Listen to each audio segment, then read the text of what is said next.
Tamilmani sir, நிகழ்ச்சி நான் உங்ககிட்ட இருந்தே தொடங்குறேன். ஊழல் ஒழிப்பு சம்பந்தமான தொடர்ச்சியான கருத்துக்களை முதலமைச்சர் ஜோசப் விஜய் பேசிக்கிட்டே வர்றார். நேற்றைக்கு நடந்த அமைச்சர்களுடைய கூட்டத்தில் பேசும்பொழுது ஊழல் புகாரில் சிக்கினால் அமைச்சர் பதவி பறிக்கப்படும் அப்படின்ற ஒரு எச்சரிக்கை சொல்லியிருக்கிறார். சாத்தியமா தமிழ்நாட்டினுடைய அரசியலுக்குள் இந்த ஊழல், லஞ்சம், இந்த விவகாரங்கள் எல்லாம்? இந்த கேள்விக்கு நான் ரொம்ப விரிவான பதில் சொல்கிறேன். ஏன்னா இது அவருக்கு மட்டும் இல்லை, எல்லாருக்கும், எல்லா ஸ்டேட்டுக்கும், எல்லா கவர்னன்ஸ் அரசாங்கத்துக்கும் பொருந்தும். அந்த நீங்கள் இப்போ சொன்ன கருத்தில் கொஞ்சம் என்லார்ஜ் பண்ணி பாருங்கள்.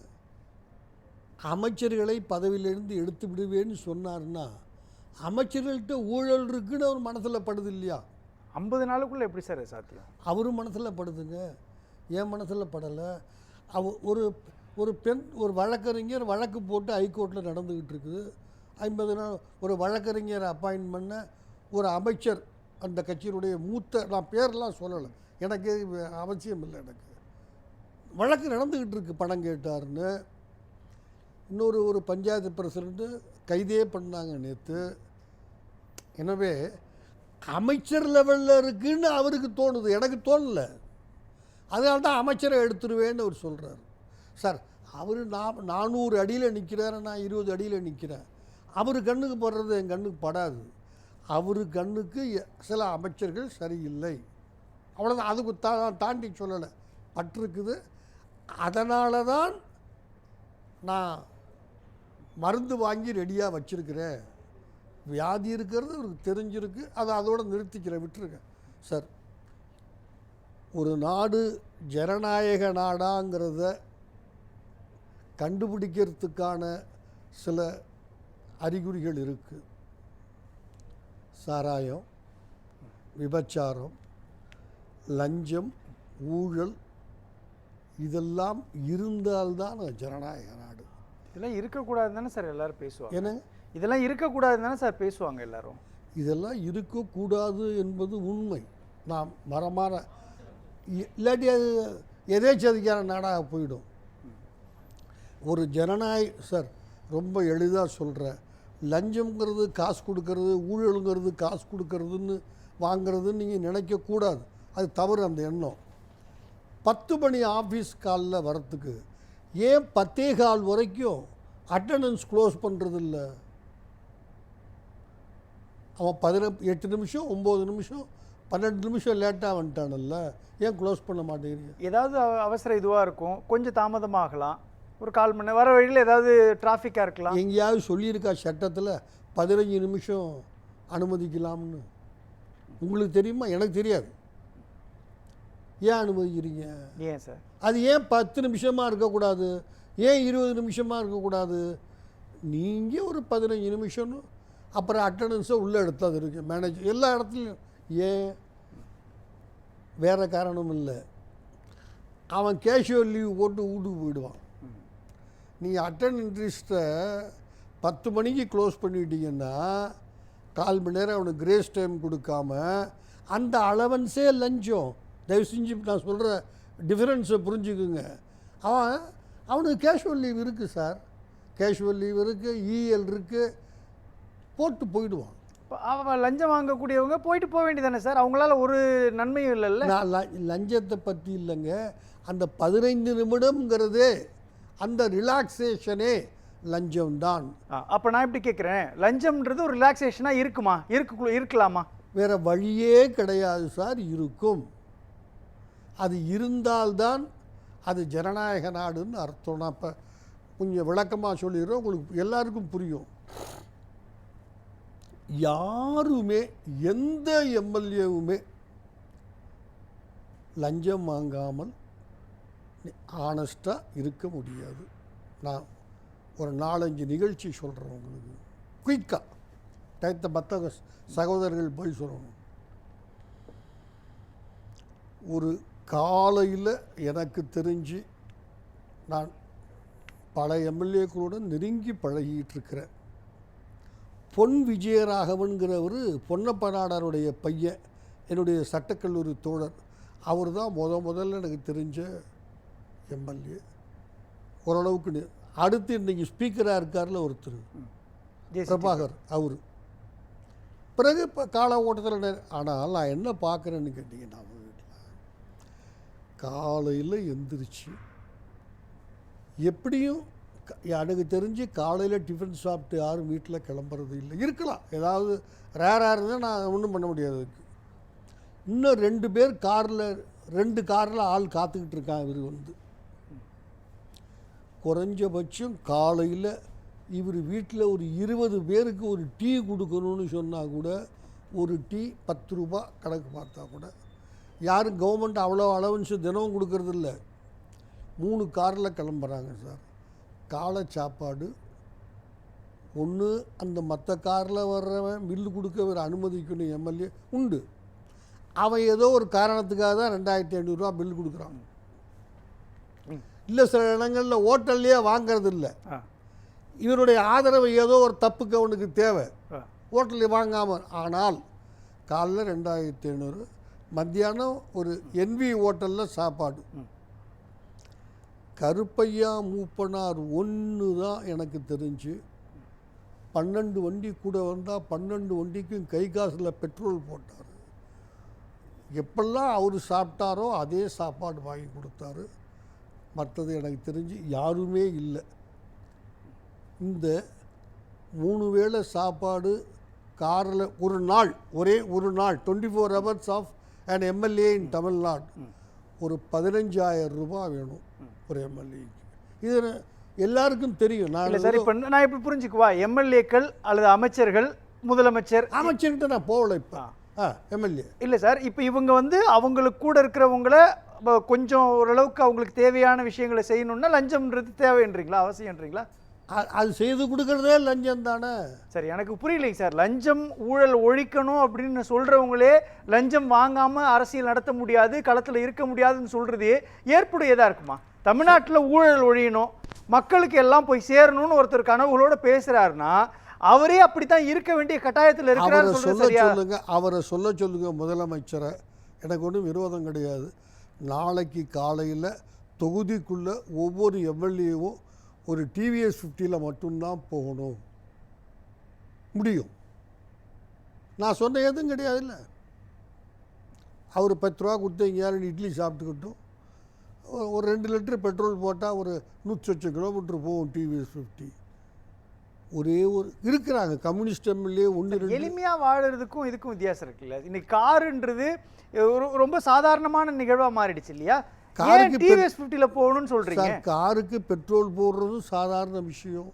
பெட்ரோல் விலை அதிகமாகிடுச்சுங்கிறது சாதாரண விஷயம். ஒரு காரில் 4 பேர் 5 பேர் வர்றாங்க. ஒன்று இவர் பில்லு பே பண்ணணும் 3 வேளையும், இல்லை அவங்க ஏதாவது பே பண்ணாங்கன்னா இவர் ஏதோ செய்வார்னு நினைச்சு தானே சார் 4000 ரூபா 3000 ரூபா பில்லு கொடுக்குறாங்க. சார், எனக்கு கடந்த திமுக அதிமுக ஆட்சி மேலே சொல்லக்கூடிய விஷயம் என்பது அதிகமாக அவங்க ஊழல் செய்கிறாங்க, டெண்டரில் முறைகேடு பண்ணியிருக்கிறாங்க, நிறைய மக்களுடைய சொத்துக்களை அவங்க அபகரிச்சுட்டு போகிறாங்க.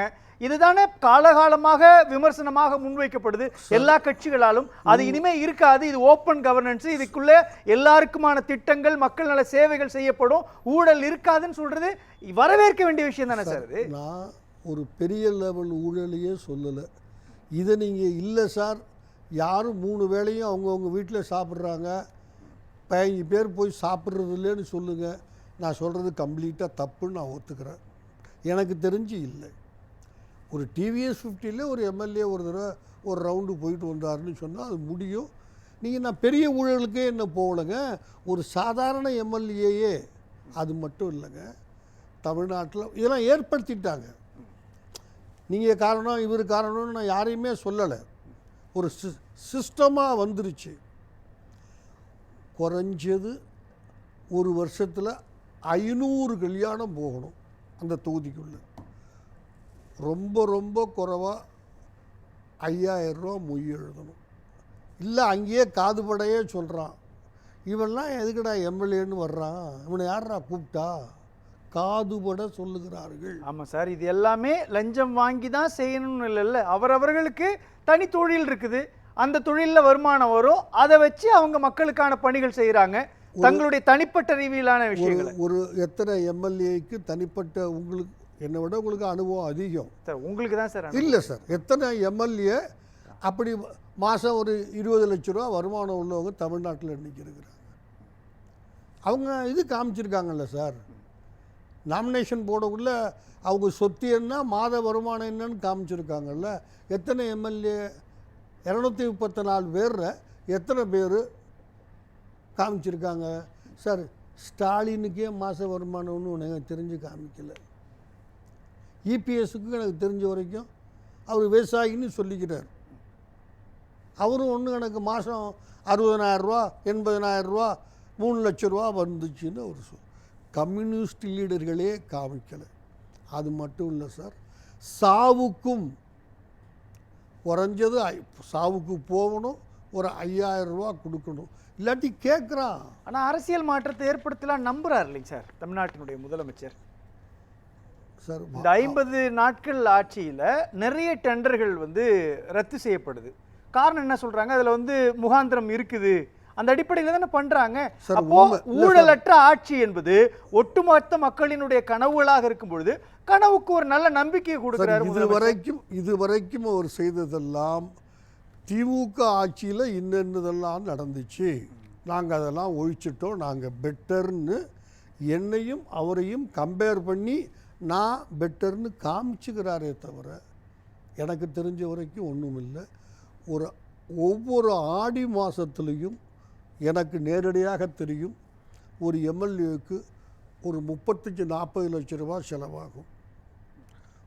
ஒரு சின்னோண்டு ஒவ்வொரு கிராமத்துலேயும் 30 மாரியம்மன் கோயில் வச்சுருப்பான். மாரியம்மன் கோயில்னால் நீங்கள் ஏதோ பெருசாக கற்பனை பண்ணியாதீங்க. 4 மூங்கி 400 கீத்து 1 கிலோ சணல் 2 குறுக்கு செவரு ஒரு உண்டி கால்டு மாரியம்மன் டெம்பிள்.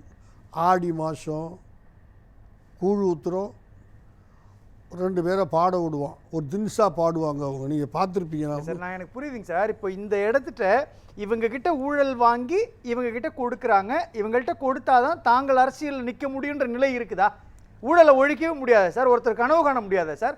ஓப்பன் கனவு காணலாம், அழகாக சொன்னீங்க. கனவு காணலாம்னா காணலாம், அது கனவாக மட்டுமே இருக்கும்.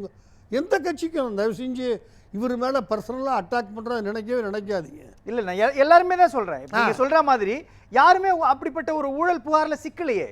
தமிழ்நாட்டினுடைய அரசியல் கட்சி தலைவர்கள் இப்படி தான் இருப்பாங்க அப்படின்னு சொன்னீங்கன்னா எல்லாரும் மாட்டி இருக்கணும்ல, எல்லாருக்கும் சிக்கல் வந்திருக்கணும்ல. மாட்டியிருக்காங்களே சார், முன்னாள் முதல்வர்கள் மாற்றிருக்கிறாங்க. ஜெயலலிதா பண்ணாததுன்னு உண்டா? நீங்கள் என்ன கேட்டுக்கிட்டு இருக்கீங்களே. இப்போ இருக்க கூப்பா கிருஷ்ணன் தான் ஜெயிலுக்கே போனவர், அமைச்சராக இருந்து ஜெயிலுக்கு போனவர். எனவே அப்படி இல்லைங்கிறதெல்லாம் எனக்கு தெரிஞ்சு இல்லை. நம்முடைய காங்கிரஸ் ஆட்சியில் கொஞ்சம் இளைமறைவு காய்மறைவாக நடந்தது. இந்த ஆட்சி என்ன சொல்கிறாங்க, அப்படிலாம் இருக்காதுன்றாங்க. கடந்த காலத்தினுடைய வரலாறு மாதிரி இருக்காது இது. அப்படி அப்படி இருக்குமானால் நான் முதலில் பாராட்டுவேன். எனக்கு என்ன சார், அவங்க லஞ்சம் வாங்கணும் மாட்டிக்கணும்னு ஏதாவது நான் வேண்டுதலையா? இந்த 50 நாட்களில் எதுவுமே அப்படி தெரியல, அதுக்கான எவிடன்ஸ் சிம்டம்ஸ் எதுவுமே தெரியல. இந்த 50 நாளும் அவங்க அவனை விட நான் பெட்டர்னு காமிக்கிறதுக்கு தான். ஏங்க ரொம்ப சிம்பிளாக கேட்குறேன், ஒரு கோயிலில் அந்த அமைச்சர் சம்மந்தப்பட்ட அமைச்சர் ஹெச்ஆர்என்சி மினிஸ்டர் போகிறாரு, சாமிக்கு பார்க்குறதுக்கு 2000 ரூபான்னு சொல்கிறான். அவர் நான் எதுக்குடா 2000 ரூபா உனக்கு கொடுக்கணும், நான் மினிஸ்டர்னு வேணாம், ஹெச்ஆர்என்சி மினிஸ்டர் சார், எல்லாருக்கும் தெரியும் நான் சொல்கிற செய்தி. ஆனால் அவர் என்ன பண்ணுறாரு, 2000 ரூபா கொடுக்குறாரு, 2 பேருக்கு 4000 ரூபா என்ன, அதாங்க குற்றம். அவர் குற்றவாளி இல்லையா? லஞ்சம் வாங்குவது கேட்பது குற்றம் என்றால் வாங்குவது குற்றம். ஒரு அமைச்சர் கொடுக்கலாமா?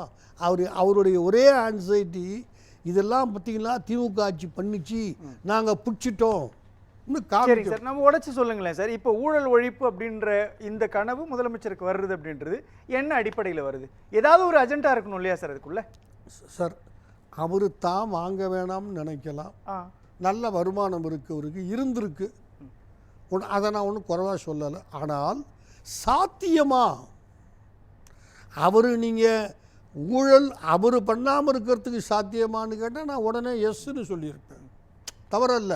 ஒரு கவர்மெண்ட் நடத்துறதுங்கிறது சாத்தியமானா நிச்சயமாக இல்லை. எல்லா அமைச்சர்களும் சொல்கிறாங்க சார், நீங்கள் போய் பத்திரப்பதிவுத்துறையை போய் பாருங்கள், எங்கேயாவது அப்படி ஒரு சிக்கல் இருக்குதா?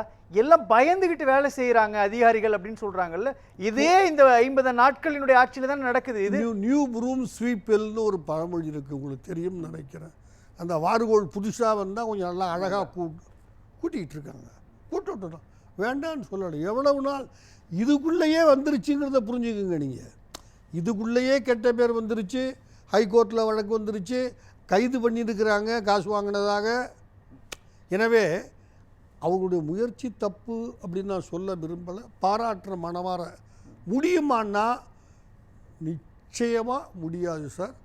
ஒரு எம்எல்ஏக்கு ஒவ்வொரு வருஷமும் குறைந்தது ஒரு 50-60 லட்சம் ரூபா தொகுதி செலவுக்கு போயிட்டு வர்றதுக்கு கட்சிக்கார அப்பப்போ வந்து காசு கேட்பான், மருத்துவ உதவி கேட்பான். நன்றி நன்றி சார். ரொம்ப சுருக்கமாக சார், வெற்றி அறிவிப்பு தான் சார் அதிகமாக இருக்குது எனக்கு தெரிஞ்ச வரைக்கும் உண்டு சார். லஞ்சம் வாங்கிறதுங்கிறது யாரோ இல்லை, போலீஸ்காரர்கள் வாங்குறாங்கங்கிறத தவிர கொடுக்குறாங்க. மெரினா போலீஸ் ஸ்டேஷனில் தான் ஹையஸ்ட் அமௌண்ட்டு அங்கே போஸ்டிங் வாங்கணுன்னா. அதற்கு அடுத்தது ஃப்ளவர் பஜார் போலீஸ் ஸ்டேஷன். ஒரு வேடிக்கையான விஷயம் சொல்கிறேன், யாரும் எதிர்பார்த்துருக்க மாட்டீங்க. ஒரு ஏசிக்கு, ஒவ்வொரு ஏசிக்கும் அவருக்கு 3/4 kilometre 1 kilometre one way gift. ஒரு நல்ல ஏசியாக கோஆப்ரேட் பண்ணாருன்னா 1 கிலோமீட்ரு ஒன் வே. ஏன்னா ஒரு பக்கம் பூரா அந்த வியாபாரிகள் வண்டியை நிறுத்திடுவான், ஒரு பக்கம்தான் வண்டி ஓடும். இன்னும் அதுக்கு மேலே டெப்டி கமிஷனராக இருந்தால் பேசிக்குவாங்க. அந்த ஆளுக்கு தான் 2 கார் பார்க் கொடுத்துருக்கோமே, என்ன டி நகர் மாதிரி நோ பார்க்கிங் ஏரியாவில் பெரிய பெரிய மால் ஒட்டி 2 கார் பார்க் கொடுப்பான் டெப்டி கமிஷனர் கோஆப்ரேட்டிவாக இருந்தால். எனவே லஞ்சம் எங்களையும் உங்களையும் பாதிக்கலை. அதிகாரிகள், போலீஸ் அதிகாரிகள் கொடுக்குறாங்க, அவங்களுக்கு நன்றி சார். நன்றி. எல்லாம் இதை மாதிரி கிடைக்குது ஸ்டேஷன் போஸ்டிங்க்கும். நன்றி சார். நன்றி சார். எனவே அரசாங்கம் முயற்சி செய்யணும், வெற்றி பெறுமானால் வாழ்த்துக்கள். நன்றி.